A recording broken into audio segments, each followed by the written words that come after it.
1 minute of it.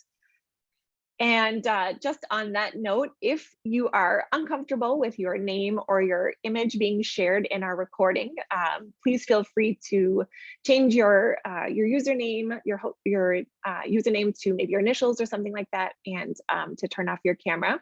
Our link will just be shared on our MNCodes YouTube channel for those who were registered for our event but weren't able to attend live. So on that note, we are going to go ahead and move right on into our session. So one of the things that we get so excited about with our events is the ability to come together. I think, during these times, and especially as we are nearing the end of the school year, our networks are so important. And so I just want to take a moment to recognize that the most valuable resource, the most valuable piece of our day here today is one another, is the ability to share and to grow together and to collaborate around things that we are mutually passionate about, computer science education. So thank you again for being here. We completely recognize and validate your expertise. So at any and every moment, please feel free to share an idea, a resource in the chat, and we welcome that. So let me introduce myself. My name is Andrea Vazquez, and welcome once again. My role is as the Director of Educator Training and School Partnerships with a Minnesota-based nonprofit called CodeSavvy, where we are working to expand equitable and engaging computer science education through educator and youth-focused programs. And you can reach me on Twitter at @WillSandria. I always love to connect and to collaborate together in all kinds of ways. So thanks again for being here. And I'm gonna pass it to John Bartucz to introduce himself as well. Hello, my name is John Bartucz. I am a teacher in Rochester, Minnesota. I teach full-time computer science, and I'm also the president this year of the CSTA Minnesota chapter, which we'll talk about in a little bit. You can reach me on Twitter at Mr. Bartucz or email at john@bartucz.com. Excellent. And we just want to take a moment to acknowledge that CodeSavvy and CSTA Minnesota are co-hosts of this event, and that we are just again so grateful for you all being here, regardless of whether you're here in Minnesota or joining us from elsewhere. We're just really grateful for the opportunity to network together around computer science education. So thank you again. With that, I just want to encourage anyone who hasn't had a chance yet to hop into our map. We always like to just check out, take a look at where folks are joining us from, whether you are joining us here from Minnesota locally or maybe from another spot. We do have folks who registered for our event from across the world. And so we've got a global map here, and knowing too that with a virtual event, not everyone's able to attend live, but just wanted to take a moment to give a quick shout out and acknowledgement to the wide variety of places that we're coming from today. So I'm going to see if I can share the results live here so you can see where we're coming from. So give me just one quick second. And I love seeing those introductions coming in the chat. Thank you again so much for being here and for taking time on a Saturday to come together around computer science ed. All right, so I'm going to share my screen one more time. You can see where folks are coming from. And again, just really excited to be able to welcome folks from all over for this great event. All right, here it comes. Check that out. So we've got folks coming from all over. Again, just really excited to welcome you and appreciate your time and dedication to computer science ed. We again just want to acknowledge and validate the incredible expertise that each of us brings to this experience. So really welcome you sharing your expertise in the chat and in the sessions today. We have one more question that we want to pass out there to you, and this is one that's thinking about those of us who are teachers in a kind of in a space where we're working with kids. So this one I'm going to activate now. Thinking ahead to next school year, what is something you are looking forward to? And you can use that same link for the map activity in order to in order to respond, but want to give you a chance to just let us know what's something you're looking forward to, knowing that we're coming off of a school year, a couple of school years here that have been really challenging. What are some things that you are looking forward to? So we've got people who are going to be maybe teaching a new computer science class. Awesome. Some middle school computer science full-time coming up. Love it. What else are you looking forward to next year? You know, the end of the school year is approaching here in Minnesota for a lot of schools. And it's a great time to reflect and to think about what might be to come next year, what you're looking forward to. Love it. Oh, cool. Some AR and VR. Love it. Yeah, that integration of coding and skills. Very cool. Awesome. Center to Career program. Very cool. Oh, love it. So we hope that as you're thinking ahead to next year, and even as you're thinking ahead to Monday and the students that you may be interacting with in the near future, we hope that you're able to gather some ideas and inspiration, maybe even recharge a bit today as you're interacting with other folks who, again, are just really passionate about computer science. Hey, there you go. Shout out to the 2023 MNCodes Summit. Very cool. All right, well, thanks for taking a chance, and feel free if you haven't had a chance to respond, continue entering in your ideas there.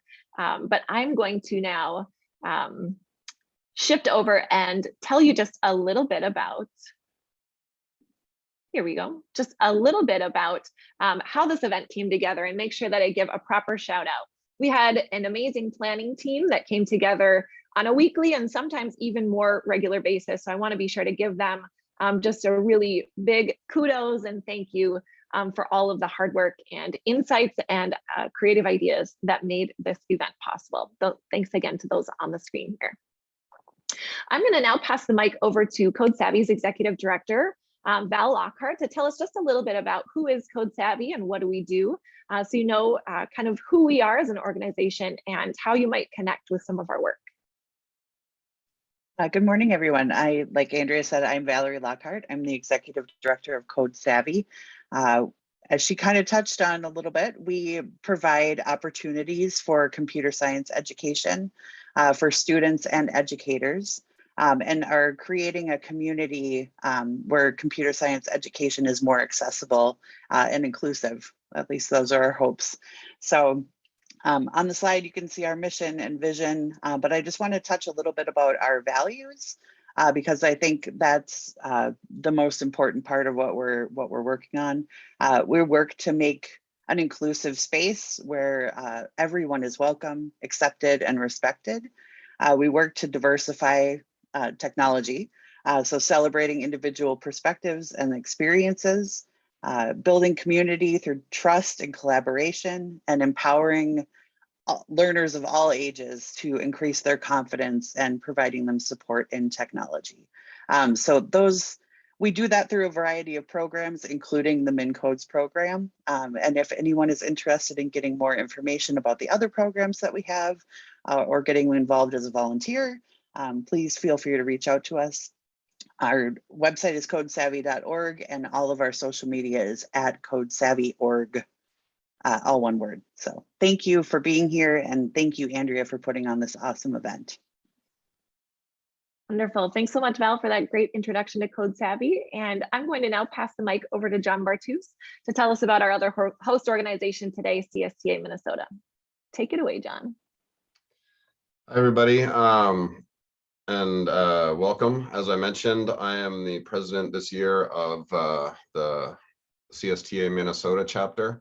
The reason that I chose this particular picture for this slide is so many people mentioned wanting to connect with other computer science teachers. I know that a lot of people are the only person in their building or even in their district who teach computer science, or often don't even think of themselves as computer science teachers. If you're here because you want to add some tech into your classes, whether you're an elementary teacher or an AP physics teacher, we want you to join us at CSTA Minnesota, because we think of it more of like a book club for computer science teachers rather than, you know, a way for people to like, you know, take more lessons or PD or this or that. I really wanted to do a picture of a wine club, but, you know, I didn't think that'd be appropriate. So I chose book club. And for obvious reasons, we haven't been able to meet in person this year, but that's had the plus side of no matter where you are in Minnesota or in fact in the world, you can join us. And every month, you know, we have a Zoom meeting. We talk about different things, whatever the members are interested in. Sometimes we have guests from, you know, code.org or the Minnesota Department of Education, or sometimes we just hang out and chat for, you know, 45 minutes and see what people are up to, talk about what we're teaching and what help we need. So I really want to present it, you know, as Andrea said right at the beginning, it's a community, right? It's people, individual people and teachers building relationships and helping each other and getting to know each other. And that's what CSTA and CSTA Minnesota in particular is really all about. So I hope that people don't feel sort of intimidated if, you know, just because you don't teach AP CSA, you're still a big part of this community, and we really want to hear your voice. Even if you just come and hang out with us, that's really what we're after, is building the community in Minnesota for people who either, you know, run after school clubs, like some people said, or teach computer science, or are just looking to learn more about it. So I put the link right there. It's pretty easy to remember, minnesota.csteachers.org. You have to join the national chapter or the national CSTA first, but luckily it's free. It's all free. If you choose to be a CSTA Plus member, there are advantages to that. That costs $50 a year, but just to be a member of CSTA and CSTA Minnesota is free, and you can come to our meetings, and we have an email group, and hopefully we will have an in-person meeting soon. And, you know, we'd love to have you.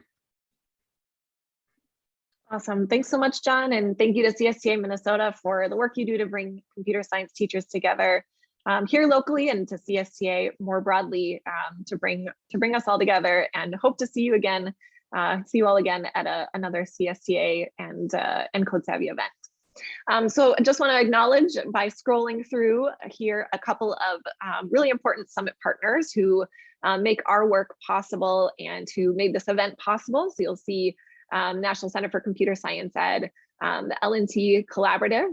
We've got CS for All Minnesota represented, and a huge shout out to Girls Who Code and Emily Ong, who is going to be our keynote speaker for today. I also want to be sure to acknowledge and give a huge shout out to our summit sponsors. If you are a tweeting kind of a person, feel free to take a screenshot and tweet out a huge thank you as well to our summit kind of supporters and contributors financially. We really appreciate all of the work and support from Clockwork, Code.org, and the College of St. Scholastica. You'll notice that we do have some prizes available today for summit participants. That's something we always like to do and find really important as we come together to learn new things, is like, hey, why not have something cool and new that you get to try out or experience? So stay tuned at the end of our summit for a chance to enter in for a prize. It wouldn't be a complete thank you list here without being sure to acknowledge our awesome summit speakers. We all know, again, what kind of a school year this has been, and yet we had no trouble finding some really awesome speakers to contribute to our session and poster session lineup for today. So be sure to thank your speakers when you are in your variety of sessions. And again, just really, really excited for you to experience the great things that they have to share. The final piece here to kind of bring us together and rally us as we are getting ready to hear from a few guest speakers and then from our keynote, or just thinking about our goals. So we're really interested in, as we already mentioned, coming together around kind of our common passion for computer science education to create a really strong network. We really want to encourage that sharing and collaboration, keeping that momentum for computer science and CS for All going, as well as building our own capacity as CS educators and advocates. And in Minnesota in particular, this is especially important. For those of you joining the call from elsewhere, I just want to point out kind of where Minnesota is at in terms of access to computer science courses at the high school level. So this is a recent 2021 State of Computer Science Ed report from code.org. And unfortunately, Minnesota currently finds ourselves in last place in terms of access to computer science courses at the high school level. So when we talk about coming together, when we talk about networking, when we talk about advocating, each one of us really does make a difference. It's truly kind of a grassroots effort right now in Minnesota, and we're growing to have even more support and infrastructure as we speak. But just want to acknowledge that we have a lot of growth to do, and John Bartucz always likes to point out, that this is a really good call to action and there's nowhere to go but up. So appreciate your dedication to CS Ed today and to your help to really continue to provide more access to computer science ed to your students wherever you might be. A quick run through of our schedule. We always run a few minutes behind, so apologies in advance for that, but we're glad to welcome you here during our welcome message. Soon we'll pass it over to Emily Ong for our wonderful keynote address. And then we'll have a series of 3 different breakout sessions. We'll have somebody drop a link to our schedule in the chat here so that you can start to take a look at which sessions you may want to attend at each different breakout time. Keep in mind that each session will have its own Zoom link, and that is all found really easily laid out, clearly laid out on our schedule. So again, we'll have somebody drop the link to our schedule in the chat for you real quick. The end of our day is going to be kind of mid-afternoon for those of us on Central Time Zone. We are really excited to be able to feature the first ever in our region CSTA Regional Awards. We've got 3 award winners to announce for you, and excited to recognize the great work that's happening around computer science in our region. We'll also have prizes for those of you who are attending today and others who are viewing after the fact. We'll let you know how you can get in on some prize donations, and then we'll have a closing and kind of a farewell. Don't forget to tweet out. We've got lots of good hashtags and ways to stay connected, as well as, again, a reminder of where you can find our schedule for today.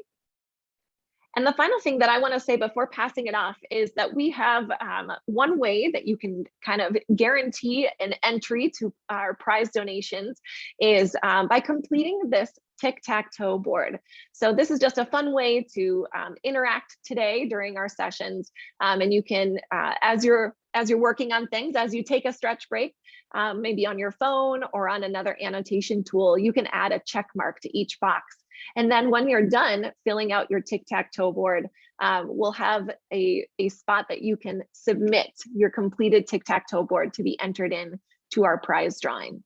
We'll add a link into the chat here for you to make your own copy of that tic-tac-toe board, so you can start to accumulate your different entries there. All right.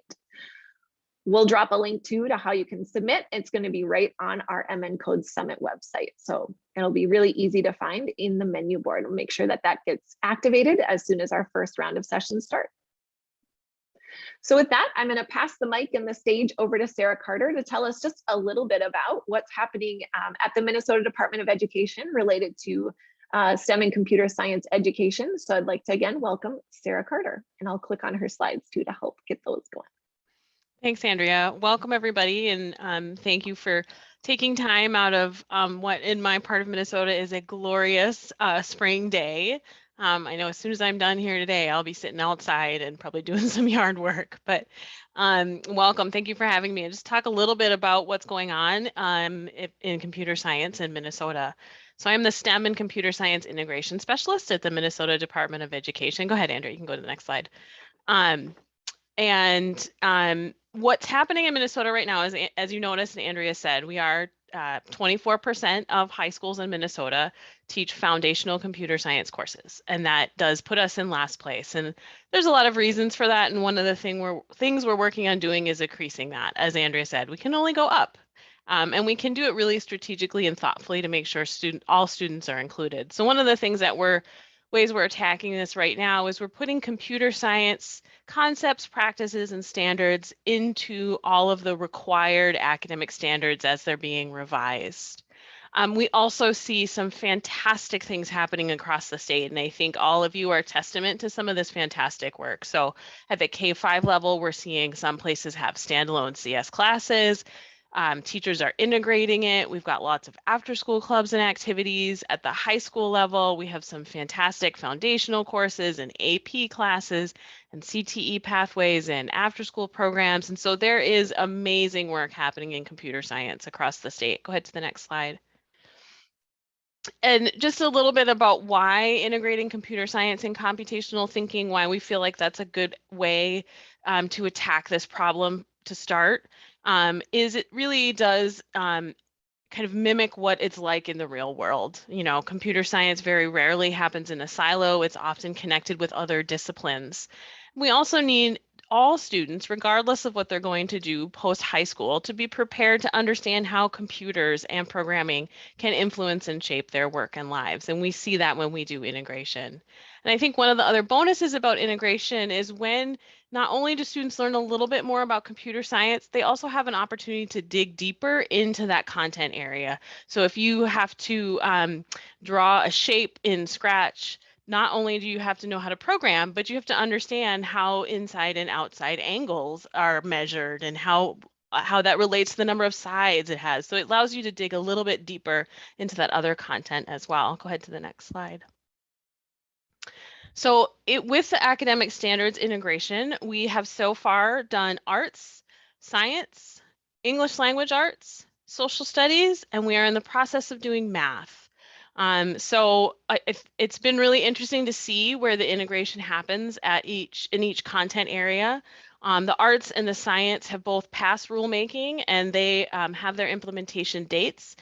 English language arts is still in the rulemaking process, but likely those new standards will be implemented starting in the 25-26 school year. Social studies is also in the rulemaking process, but likely those will be implemented in the 26-27 school year. And the math standards, the review is still in process, but exciting thing for you to look forward to next week, version 2 is coming out on Monday.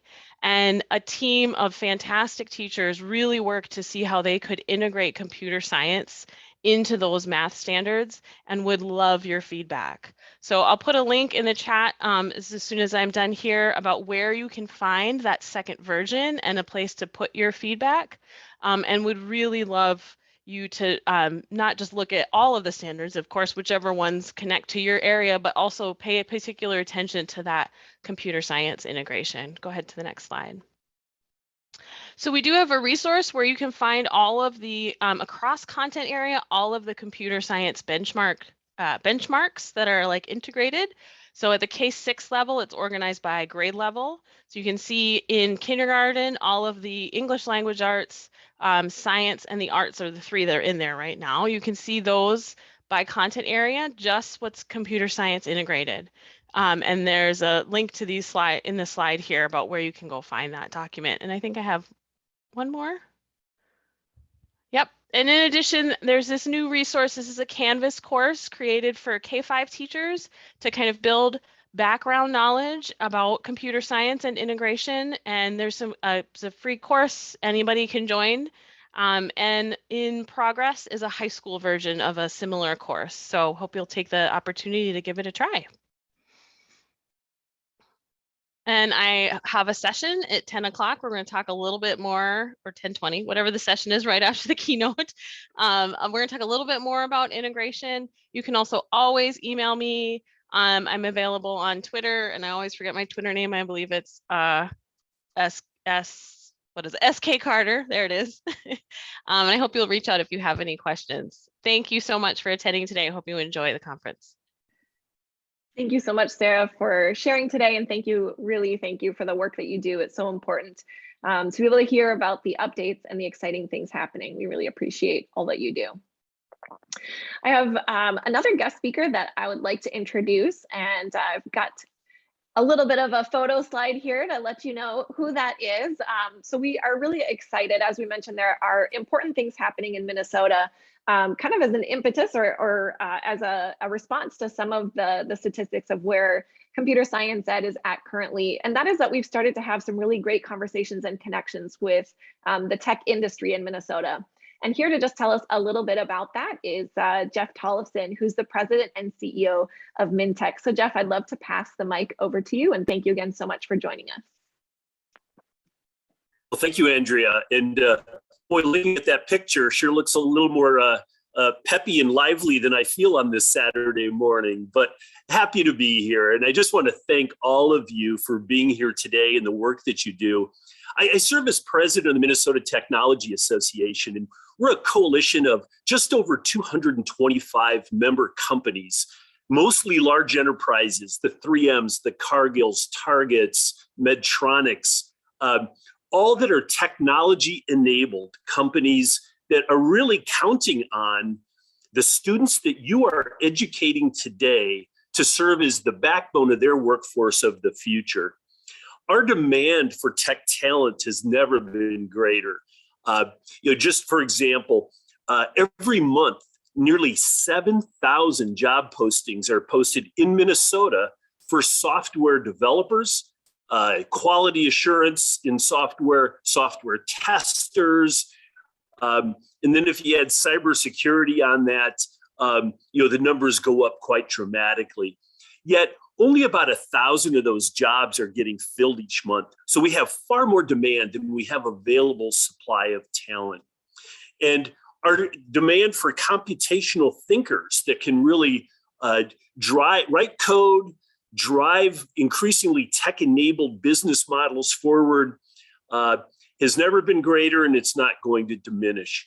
So we have emphasized and underinvested in helping our public education system as an employer community. And I just want you to know and feel that that is really changing. We have put together a group of chief information officers in a group called the Tech Inclusion Alliance that are really committed to leadership, both in terms of public policy, private funding, to really support computer science education in our state. I think the Code.org study showing us being last in the country in the percentage of high schools has been a rallying cry, because we always pat ourselves on the back of having such a great public education system in Minnesota, but when we're not where we could be versus peer states in computer science is something that we need to change.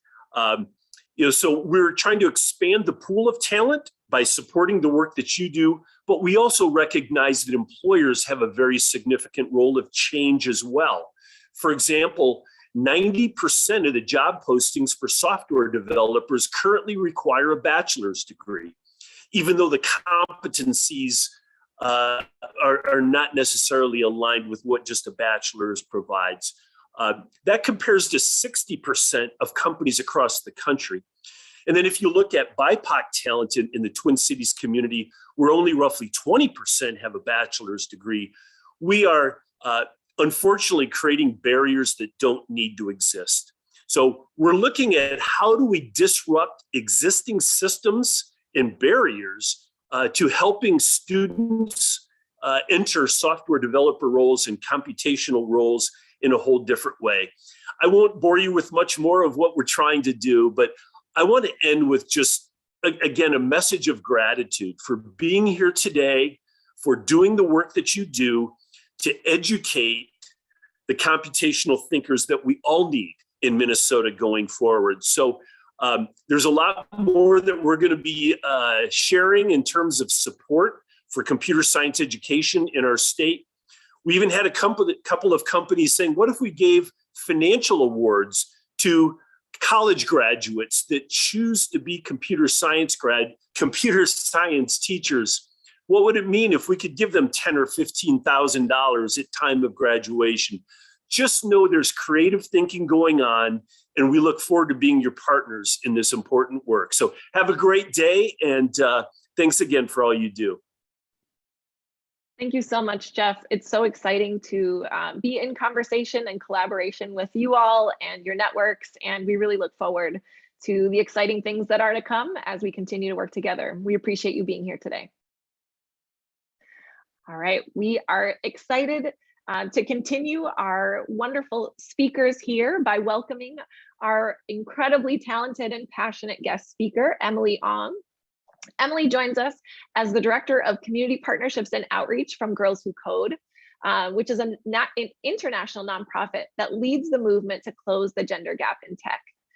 As a passionate advocate of educational equity, Emily has dedicated her career to developing strong community partnerships that provide opportunities for every child to succeed. Before devoting her work to Girls Who Code, Emily had previously served as a community organizer role at Geo Project, United Way of NYC, Greater Oaks Charter School, and New York University to fight for positive change within historically underserved communities. Emily received both her BA and her MPA in public and nonprofit management and policy from New York University. And with this experience, she aspires to bring people together with purpose, creativity, and a steadfast dedication to social justice. Emily's keynote today brings a focus on building an equitable future and how leaders use code to inspire bravery and resilience. And it is truly my honor to introduce and welcome Emily Ong, and please join me in doing so. And with that, Emily, I'll stop sharing my screen so that you can join us on stage. Fantastic. Thank you so much. I'm so excited to be here today and really talk to you all about building an equitable future, right? And overall, across the world, across the country, we have really worked with leaders at all different levels of our community to really understand how they've been using code to inspire bravery and resilience. I'm so excited to talk to you today about that. And, definitely reiterated in all of my conversations throughout history as well. We know that building that equitable future is a large and complex problem, right? Especially to do it in a really meaningful way. Today, we're going to examine together what building an equitable future has looked like in the coding field thus far, and how we can get there together using that culture of bravery and resilience for our future generations. I'll give myself a little bit more of an introduction in terms of the why behind my work. I have always been a longstanding advocate of equity and social justice. I truly believe in the power of education to drive and transform our work and individuals to become change makers in their community. This drive, coupled with key mentors who had shaped my experience, just like you, had pushed me at a young age to pursue a path in education and youth development. Without them, I definitely would not have the confidence, bravery, or resilience that I needed to pursue my passions as fiercely as I have. And so this is why I had joined the Girls Who Code movement, because of that ability to impact change on a grand and meaningful scale. As we mentioned too, Girls Who Code, we are an international nonprofit leading the movement to close the gender gap in technology and change the image of what a programmer looks like and does. Our goal is to connect students with the coding skills and the life skills that they need to succeed, to push through the barriers that have historically been ingrained in our society. We do this by providing free computer science programs to help students prepare for their career and their lives, and by working with passionate educators like yourselves and community partners like Code Savvy to make real change. Since our founding in 2012, we've served over 500,000 girls, young women, and non-binary students, with 50% of them coming from underrepresented groups in tech. 115,000 of our alumni are now either college age or post-college age, including hundreds from Minnesota alone. And in our most recent research, we have found that Girls Who Code alumni earn computer science and related degrees at 7 times the national average. Our impact is driven by the range of programs that we offer, which span early grades to early career. We do focus on activating our interest in computer science, introducing students to coding with tutorials across all skill levels, highlighting women in technology, and developing a network grounded in sisterhood. Our main program is our clubs program, which we'll touch upon today as well. And we currently have more than 90 Girls Who Code clubs throughout Minnesota, largely due to the wonderful support and ongoing partnership with Code Savvy. In addition to clubs, we also have our summer programs for free to teach students project-based learning and how to code in a really tangible and exciting immersive experience with our community partners and corporate partners. Once they join our programs, they become a part of our lifelong sisterhood of support and get to tap into our variety of college and career programming. This is how we're building the largest pipeline of future female engineers. We are so proud of our impact, but we know that there is a long way to go to close the gender gap. And that's where you come in, to help inspire, educate, and equip the future change makers in your community, regardless of where they're coming from or what they were born into. During our time together, I will be approaching 4 key questions with our organizational lens of gender equity in mind. So first, what does an equitable future actually look like? Once we envision this future and understand why this is important, we'll unveil the best practices we found for how we can achieve this. And finally, what first steps can we take together to make this actually happen? So our first question, what does an equitable future actually look like? Now, I'm sure you've seen this image at one time or another, and I use this because of its continued importance in our work as educators. So what is equity really, and why is it more important than equality?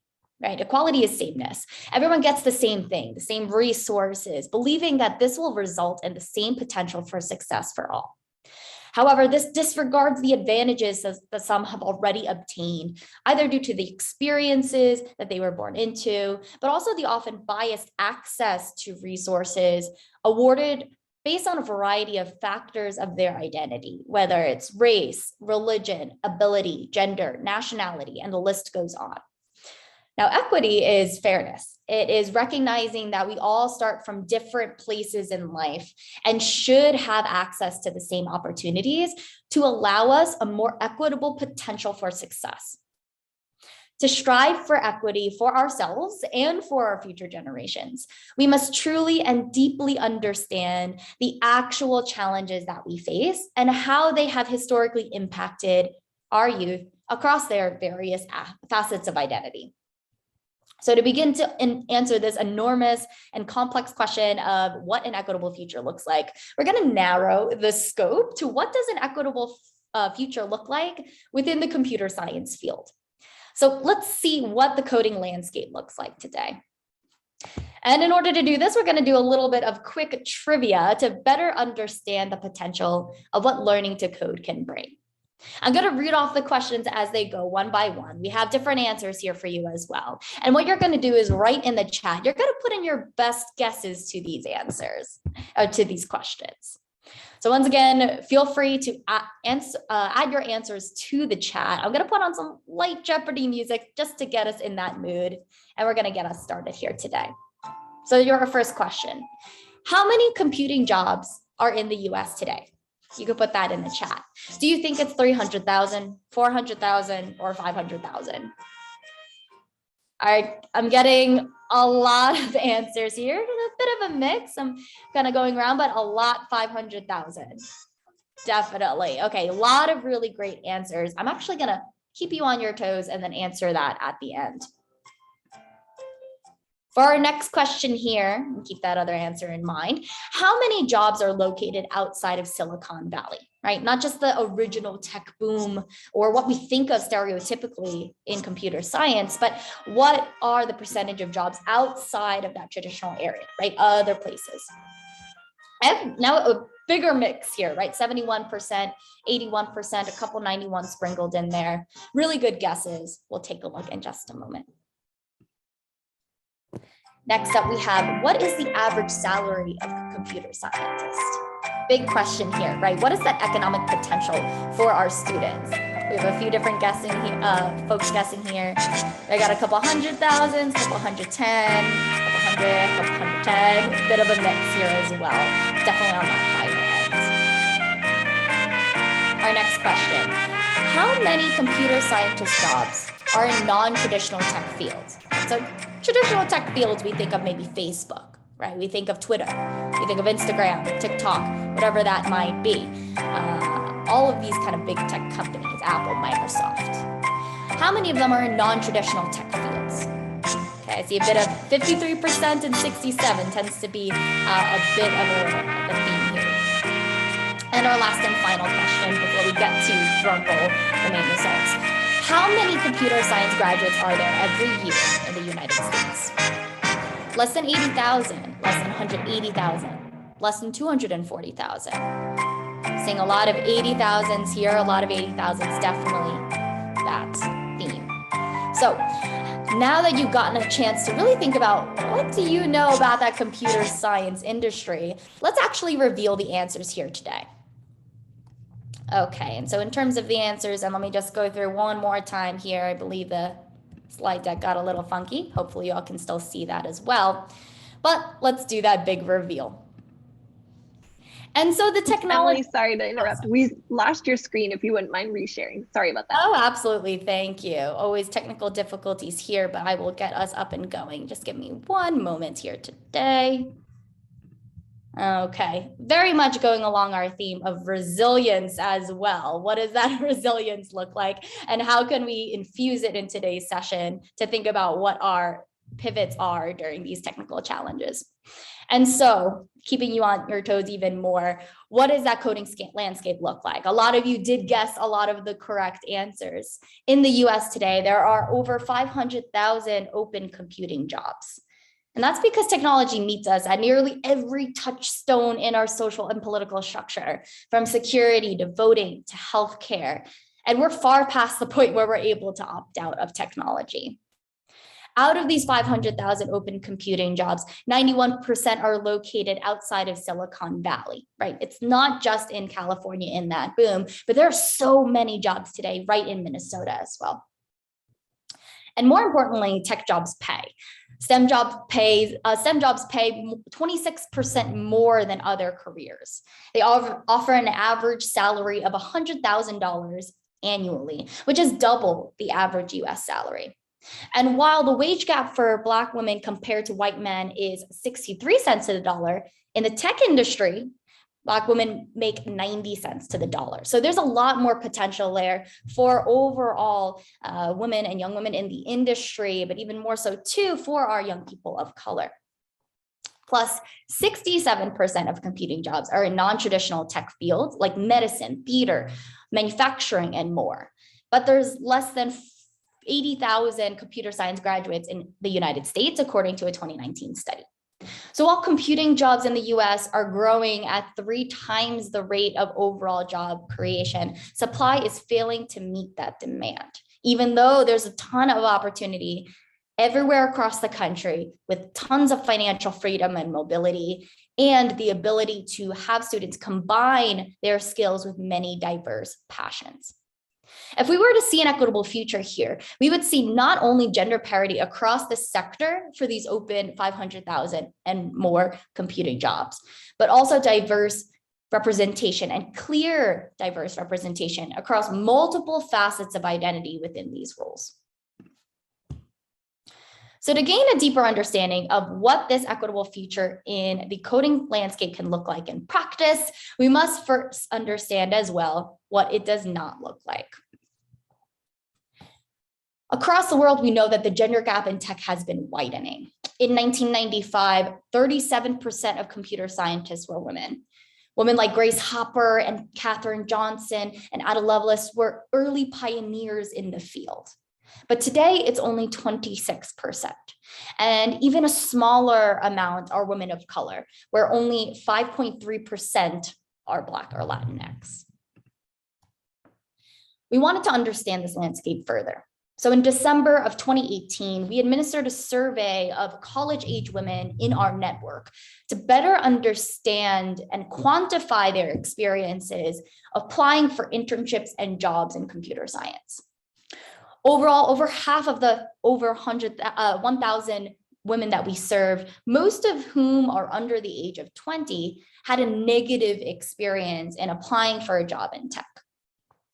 The experiences of these young women ranged from bias to discrimination to outright harassment, and were representative of startups and Fortune 500 companies alike. They shared stories about a noticeable lack of diversity that caused implicit and explicit biases in the interview processes.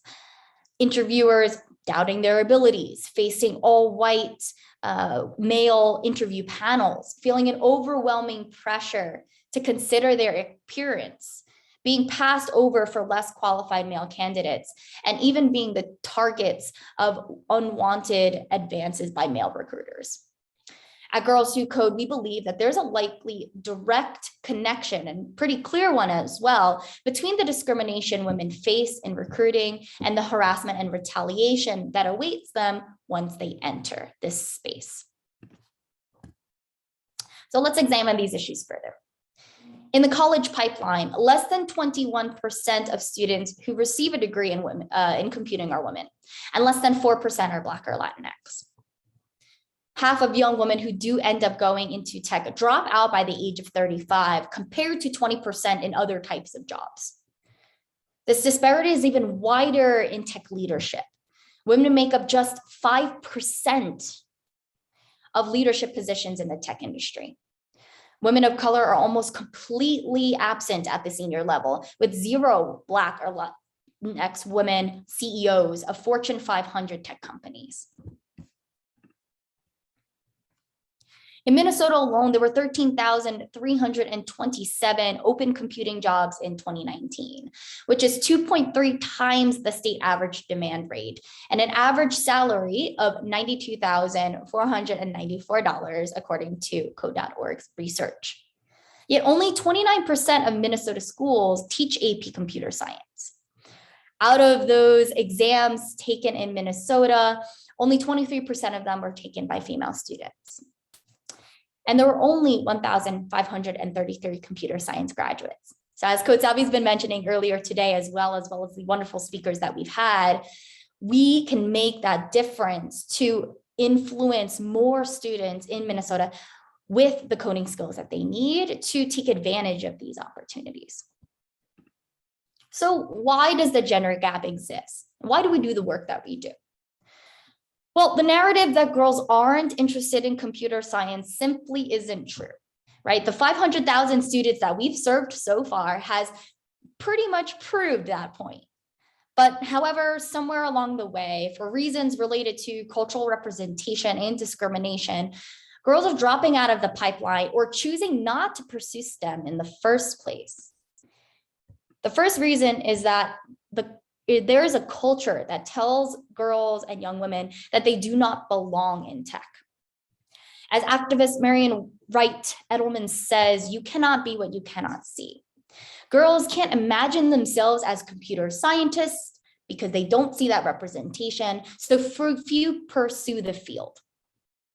Girls learn in school and throughout culture about men like Bill Gates and Mark Zuckerberg and Albert Einstein and Neil Armstrong, but not about the women pioneers in the field like Katherine Johnson and Ada Lovelace and lots of other wonderful and inspiring women pioneers. In their mind, a programmer is a boy in a hoodie alone in a basement, or a man running a company in Silicon Valley. Before girls are 10 years old, they have already internalized these cultural touchstones that resonate throughout their lives in elementary school, in high school, in college, in the workforce. And so we need to change that culture that tells marginalized students that they don't belong in STEM. And that begins with introducing them to past, present, and future heroes in tech. There have also been in the industry elitist credentialing and hiring practices. Oftentimes, they offer narrow and privileged perspectives of success in these structures that exist, that shut out marginalized students and fail to bring them the much needed diversity to tech companies. Students from historically underrepresented groups make up more than half of our Girls Who Code community, and they do not systemically have the same opportunities and resources that others have. They are the embodiment of bravery and resilience, qualities that are critical to all companies, but are not reflected in the conventional academic credentials that tech firms overwhelmingly rely on. So changing these practices are a tangible and feasible way for tech companies to attract top talent and for our students to get a fair shot as well. In addition to doing that and prioritizing pay equity, there's also a tech culture that alienates women. Oftentimes, the punishing work culture in tech, rooted in systemic racism and sexism, often alienates young women and women of color once they get their first job in the tech industry. And so we want to make sure that we can change this and actually create pathways for success and systems of support.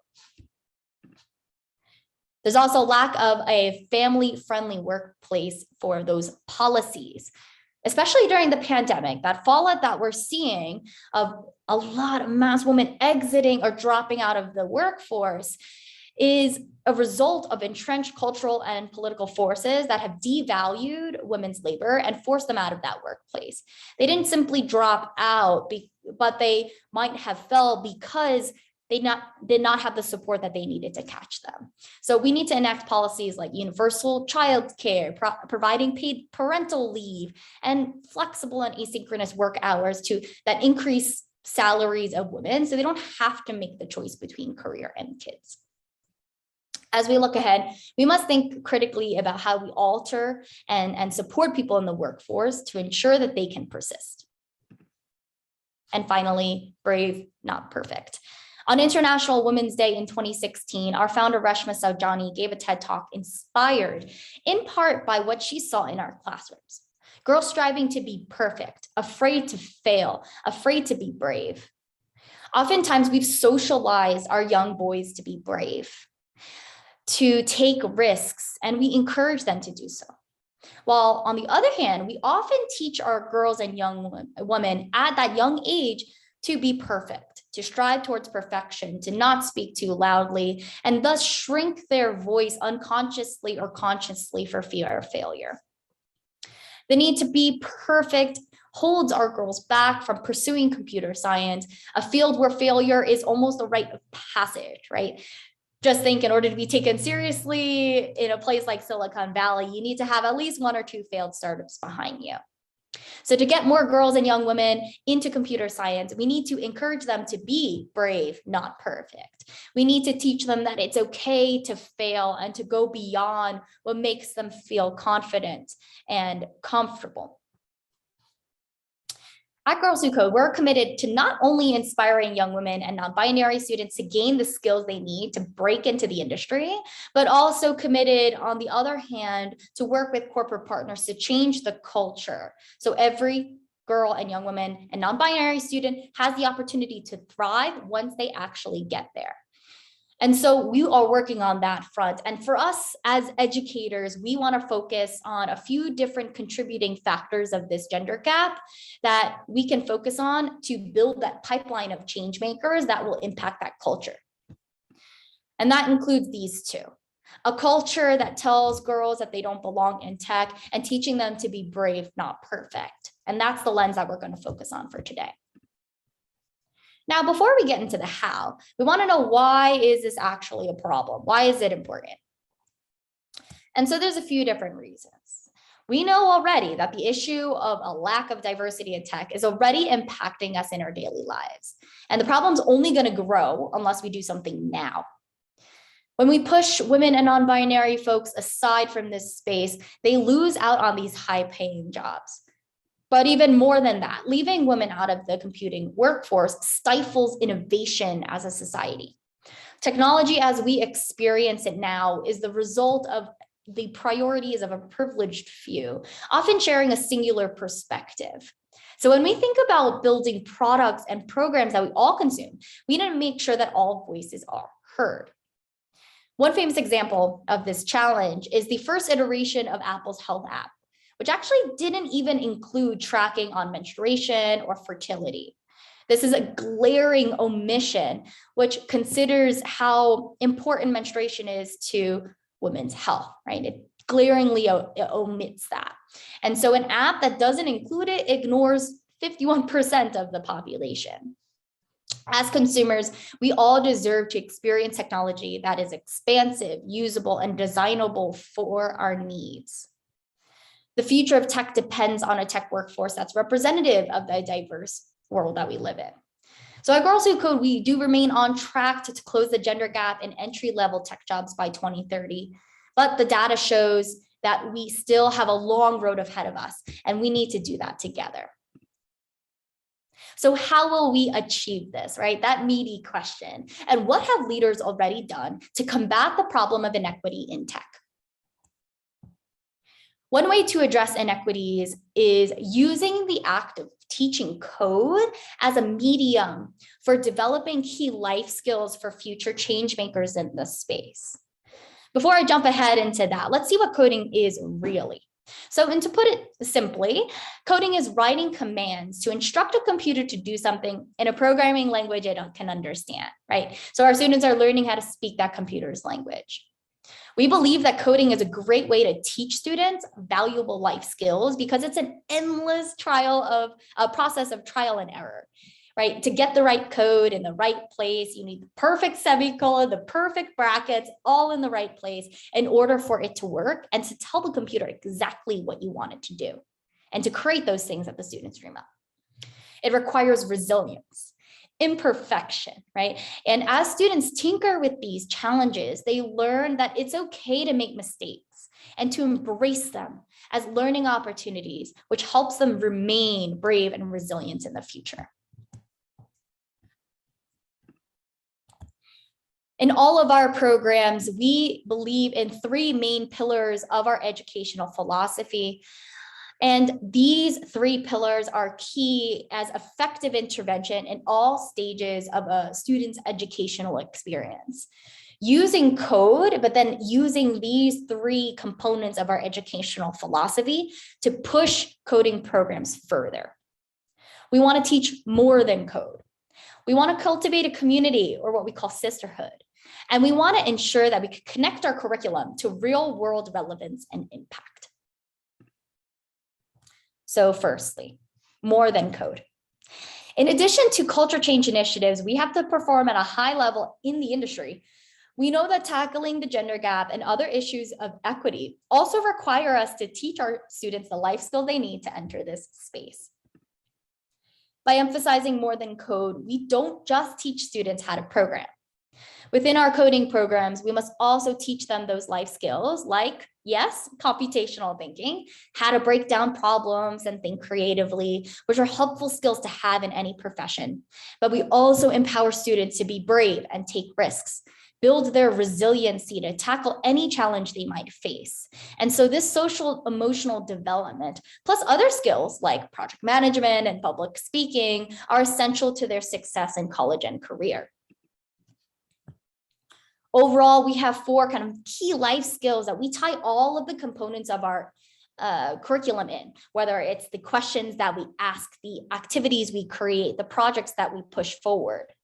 And so computer science in this way can help students build bravery and resilience by tackling those difficult problems and learning from their mistakes or trying to tackle things they might not feel quite ready for. But also it can spark creativity and purpose to think of new ideas and solutions to problems in an outside of the box way, both in their code and in the larger community around them. And so by designing the culture, the project-based learning, the questions that we surface and leadership opportunities we infuse, this becomes important. And so I ask of you as well, in addition to these key life skills, what do you hope for your students? What skills do you hope that they walk away with, right? You can add those life skills into the chat. I'd be curious to see what's important to you all as well outside of these buckets.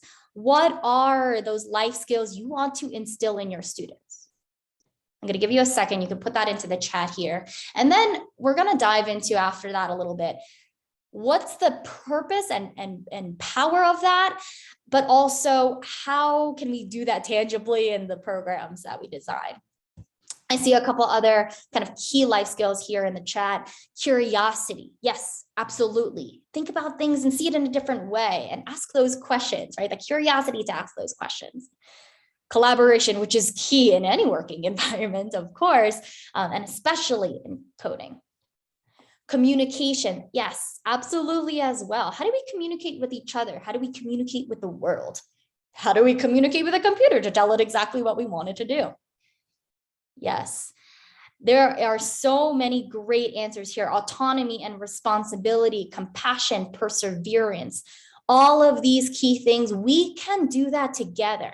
And so let's really think strategically today, both in this session, but also in all of the sessions that you're joining later today. What are those life skills? Keep that in your mind. And how are you going to get there? Use all these strategies, absorb them all, and see how we can then learn these skills ourselves and then ultimately teach them to our students. Great. And so to give you an example as well of a variety of the skills that we do and the importance of it, here is one of our clubs, Girls Who Code clubs at Cluster Springs Elementary. This is a club for our 3rd to 5th grade program led by a wonderful facilitator named Susan. And they actually made candy canes, used their first name and candy canes to code using the American Standard Code for Information Interchange. They had created, they used only zeros and ones to represent letters and special characters. And it was challenging.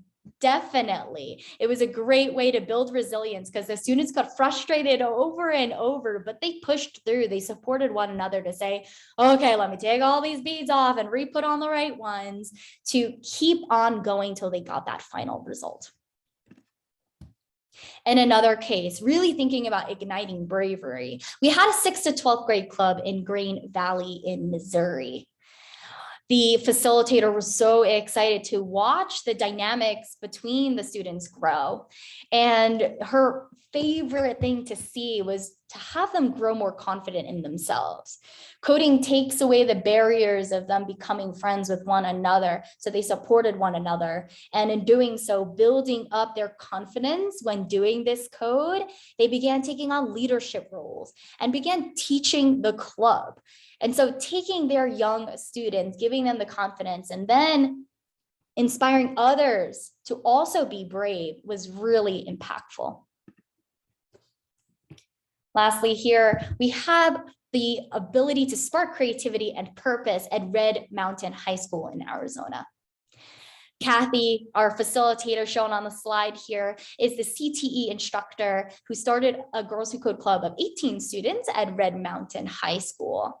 In her experience, she really showed the growth and bravery of herself, growing from 6 girls in her club to now the 18. When they played around with Scratch and had thought about moving on to Python, she had mentioned that they had built relationships. They inspired confidence by challenging each other to use that growth mindset that fuels the ambition for lifelong learning.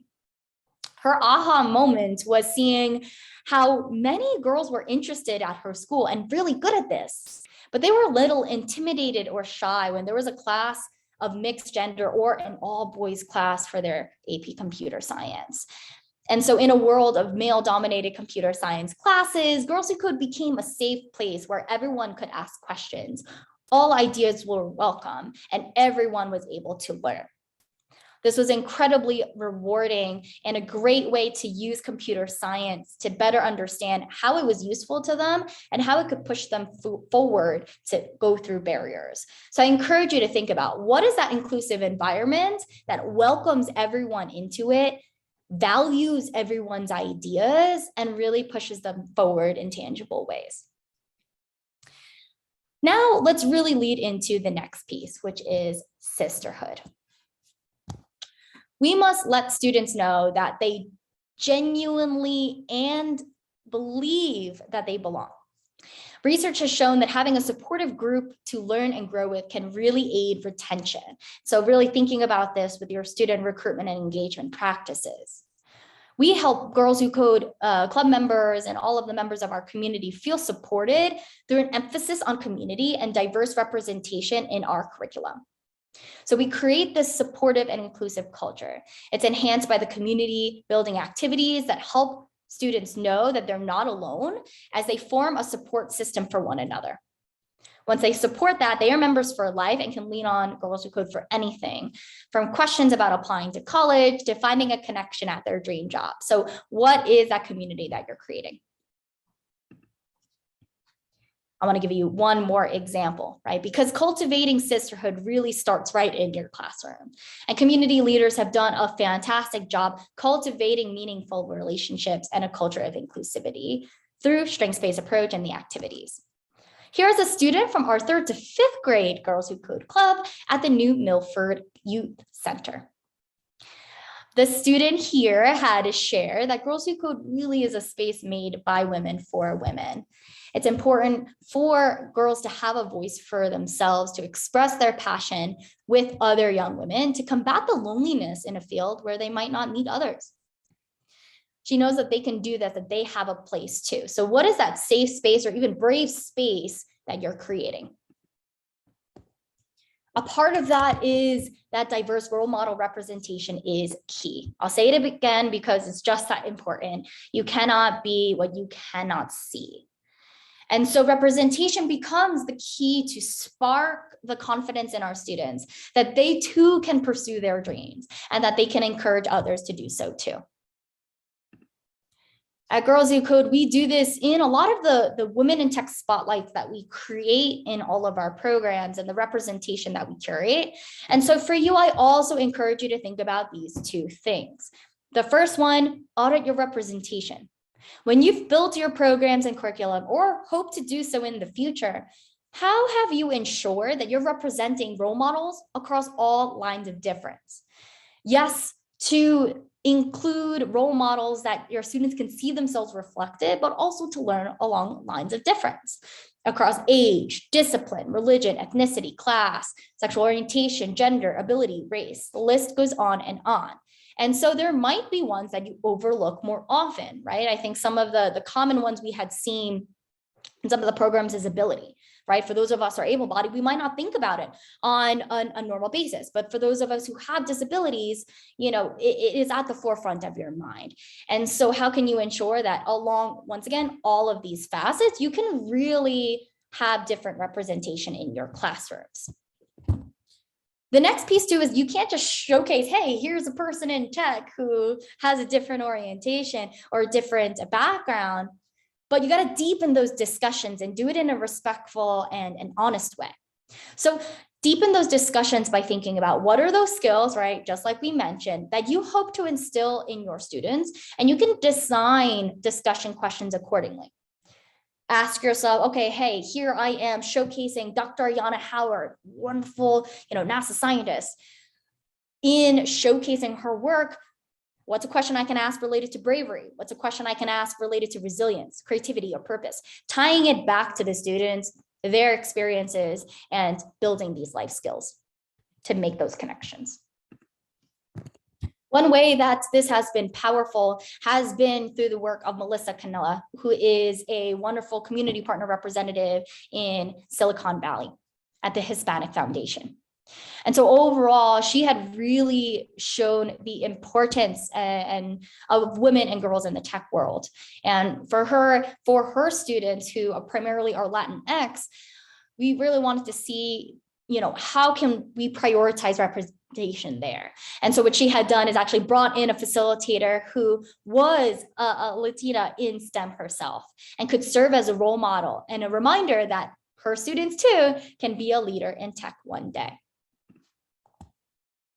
However, finding a teacher or a Girls Who Code Club facilitator who fully reflects your students and the variety of backgrounds that they might have, that might not always be fully possible. And so I've also had the pleasure of connecting with Sherry Shalene, a wonderful library director at Donnelly Public Library in Idaho, in a very rural community deep tucked in within the mountains, and talked about her experience in building bravery and sisterhood there.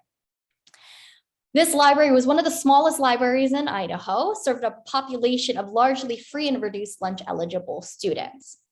Actually, in her end, she is a true embodiment of the theme of bravery, because a week before school started, a local daycare had shut down, leaving the parents at a loss for what to do with childcare.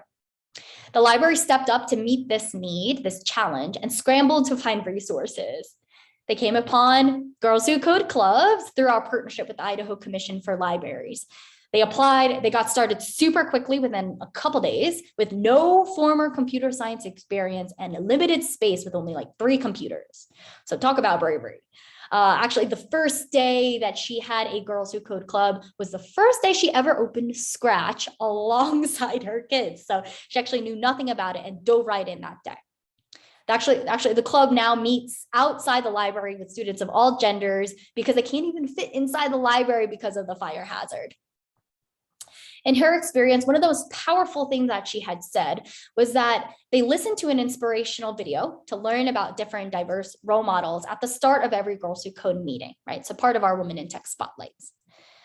And for these, she had mentioned that it's a great way to bring up conversations with her students who that are also not coding related, right? It's different conversations, but they're still very inspirational.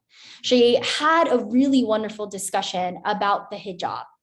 And in rural America, she said that their kids are sometimes not exposed to different cultures and norms. And so she believes that rural America needs to be introduced to different cultures in a safe way that allows them to ask questions.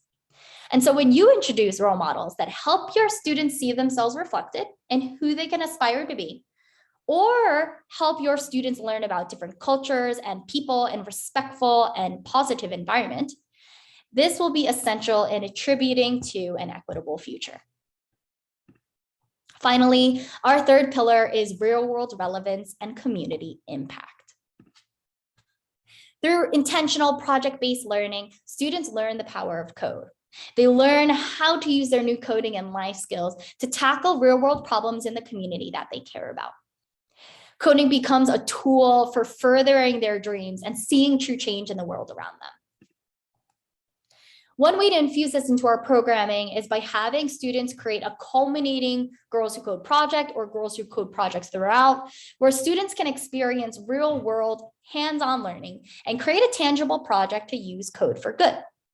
In the process of building this culminating project, they're more likely to be resilient in tackling the many challenges of fine-tuning their coding projects if it's related to what they care about, and it creates a greater impact in the world around them. Whether it's addressing social justice issues, raising mental health awareness, combating educational inequities, or bullying, our club students have found incredibly creative ways to make an impact by building websites, games, or apps. Projects have varied widely, so I'd actually like to take a look at a few of these projects right now so I can inspire you to think about what projects can you encourage your students to ignite? How can you think about their passions in different ways? And so here we have a wonderful club at the Matanuska-Susitna Borough School District in Alaska. So let's hear from them. At the secondary level, many Girls Who Code programs work on projects that benefit their school and community. We're trying to create a personality quiz for people applying to our school for the different pathways so that they know which pathways they might fit into. We're definitely looking at what can we do to make our school better. We want to use the Python coding language to create different questions and tally up a score, and at the end, after the user has finished the quiz, it should show them you got this many points in this pathway and this many points in this pathway. First, I started making an interface for it for the Raspberry Pi program. And now I'm making a media player that I can play things from, either a USB and then be able to transport things into the actual. Perfect. So you got to see a very quick snapshot of their project where they try to contribute to their school community and really see how they can support students in their variety of pathways. There's a few other projects as well. I'll leave that for you all to explore a bit. We have a wide project gallery of inspiring things that students have created, not just for their school community as well, but also for their larger community around them. Past projects have ranged from building an app to remind students when to water their plants, or to also think about water conservation. They've developed a website about the water crisis in Flint, Michigan. They had created a walk-through game where they can really show folks the importance of anti-bullying and the impact that sometimes that can make on our young people. It's been so incredible and inspiring to see what they come up with. So it'd be great to see what you and your students would think of in your community to make that positive impact. And so overall now, we want to think about the next question here. Now that we've seen how our students can be inspired to be brave and resilient as they make a change through code, what are the steps that we can take to further make a change together? Before I do dive into this, I would be ignoring the elephant in the room if I didn't acknowledge that you did have a very tough few years. You've had to deal with a lot. It's been so hard, not just for our students during this pandemic, but also for ourselves to continue to be brave and resilient and push through these challenges to be there for ourselves and for our students. It's not fair. I get that. I feel you, and we know this. And our goal is to really help you push through that. Because in the midst of this, I hope that you have had your work with your students be a bright spot, that you were able to work together with wonderful educators like the folks here today and find a sisterhood that has inspired you to push forward. So keeping that in mind, that there have been difficulties, what are the first few kind of small steps and medium steps that we can take to make this road in an equitable future? Firstly, get informed. It's important for you to start thinking about what is the information out there so you can really understand the problem to better inform your solutions. You can check out more of our research of the data and things that I have shared on our website at girlswhocode.com and go into research. You can identify the problems right in your community to better inform your potential solutions. Ask questions to your students. What would they change about their community? What would they improve? How could they support each other? It might be hard to come up with that question, especially for some of our young folks, right? But ask them, what are the things in the news, things in the community that makes them angry, something that they really want to change? And lastly, learn best practices and upcoming policies in the STEM space. And that starts with you being here today. Next, access free resources. We are so thrilled to partner with the absolutely incredible Code Savvy, who's been doing game-changing work across the state of Minnesota. And so for you to get involved, both with our work with Code Savvy and here at Girls Who Code, that bravery can start with you. You can start a free Girls Who Code club to have a fully built out way to infuse this educational philosophy into your work and have a flexible resources, ongoing support and opportunities to bolster that work.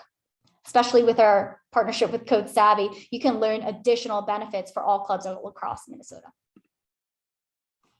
You can encourage 9th to 12th grade students to apply for our free summer programs, and definitely tap into Code Savvy's ongoing resources and support like the conference here today. So you're already a leg up, don't worry, we got you. And you'll continue learning about all those different resources throughout the day today. Now, lastly, seek out sisterhood. Make a list and write it down of potential mentors that you've met over the years. Organizations like Code Savvy as well, other organizations maybe surrounding your local school even, to connect together, and peers that you can reach out to, fellow educators, other folks for support. You're not in this alone. And don't be afraid to leverage your own students for support too, right? Building their future together. And so ask them for help. We've had lots of students become their own teaching assistants in their coding clubs, take leadership roles. And that's helpful not only for you in the facilitation, but also for the students in building that bravery, building that resilience. And lastly, do not forget, as a part of that sisterhood, incorporate these 3 pillars. More than code, sisterhood, and real-world relevance and impact. I want to take the time as well to thank you all here today. My colleague Ashley Getz will be going over more in our session later on essential equity-focused holistic practices for developing your coding programs with actual tangible activities and things you can bring directly to your programming overall. With all of you, I really would love for you to walk away with the idea that you can also be brave and resilient too. going to leave this here just for a moment. If you'd like to connect afterwards, I would absolutely love to. My name is once again Emily Ong, the Director of Community Partnerships and Outreach at Girls Who Code, and I'm here to support you as well. So now I'd like you to walk away with, what is that bravery needed to take the risks we need to make a change, to do what's right, to do what's hard, and the resilience that we need to persist for the sake of our students, because we can be our own role model too. I celebrate you being here today to take the first steps towards an equitable future for our learners by already starting with you. Thank you all again for letting me be here. It has been an absolute pleasure, and I can't wait to see that all the fantastic things that you create and the things that your future change makers will create as well. Amazing. Oh my gosh, thank you so much, Emily. How inspiring and really important these messages that you're sharing. There were several that I was rushing to jot down that I want to remember. Your points about bravery versus perfection, about creating the space, about seeing it to believe it, seeing it to make it happen, about just really finding it in ourselves. Where are we brave? Where are we resilient? All of those messages really resonated with me personally, and I saw lots of active ideas in the chat and on social media being shared as well. So once again, from all of us at Code Savvy, on behalf of kind of our summit altogether, and if I may take kind of the word of those of us here at the summit, really thank you so much. And we're just really excited about the work that you and Girls Who Code are doing, excited about the possibilities and partnerships that we have going on together, and really looking forward to what's to come based on this idea of bravery and resilience. So thank you again. Folks, you saw Emily's contact info and ways to be sure to acknowledge and validate this awesome keynote, this awesome message this morning by shouting out Girls Who Code on social media for sure. And Emily, thank you again. We hope you have a wonderful rest of your weekend, and we look forward to all the great things that we will continue to hear from you and from Girls Who Code. Thank you so much. It's been an absolute pleasure. Bye all, and enjoy the day. Thank you so much, Emily. Take care, you too. Awesome. How inspiring.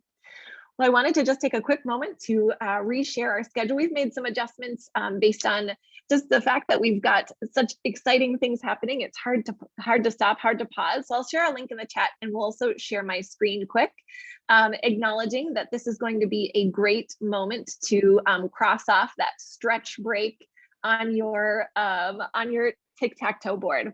So I'm just going to do one final refresh in case we had any last updates or changes. So here you go. This is our summit page on our site, or our schedule page rather, on our site. You can see we've adjusted that session one rather is going to start at 10:25. So all Central Time, my clock says 10:23. Sorry to those of you that are rushing off to session one. Feel free to head over there if you are one of the presenters. And then we've just adjusted accordingly so that we still have 35 minutes per session. And then we'll just make sure that in our final time together there, we're really keeping it on track. So if you're wondering, how do I join a session? How do I see what's offered? You'll just scroll down on our summit schedule page, find the session you're interested in, and then you'll click the join here, and it will bring you to that next Zoom link. Keep in mind, if you ever need support, we've got a support Zoom call that's open during our whole session, our whole summit here, and you'll just scroll as you go to find the next subsequent sessions. Again, last note here, we've got pre-recorded, on-demand, really wonderful and amazing poster sessions that we really want you to check out, whether now or anytime in the future. And we just want to give one final shout out and thank you to all of our contributors and presenters here today, and to you all for being here.